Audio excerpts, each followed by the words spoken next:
हमारे घरों में अक्सर जो बोतलें खाली बच जाती हैं, हम उसमें मिट्टी का तेल, डीज़ल, पेट्रोल, इस तरह की चीज़ें उसमें डाल के घरों में रख लेते हैं। और अक्सर ऐसा भी देखा गया कि बच्चे आए, उन्हें पता नहीं चला तो उसने उठा के कोई ना कोई चीज़ पी ली। तो माँ बाप को पता चलता है कि बच्चे ने कोई मिट्टी का तेल पी लिया है या डीज़ल पी लिया, तो हम क्या करें। एक गलती कभी नहीं करनी चाहिए, वो आपके बच्चे की जान तक ले सकती है।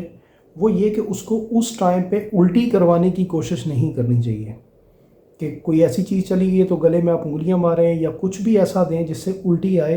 ये काम बिल्कुल नहीं करना चाहिए। हो ये सकता है कि उस उल्टी के नतीजे में अगर आप कोशिश करेंगे तो उसके जो बुखारात हैं वो सांस की नाली में जा सकते हैं, और सांस की नाली में जाने से बच्चे को निमोनिया हो सकता है और बच्चे की डेथ तक हो सकती है।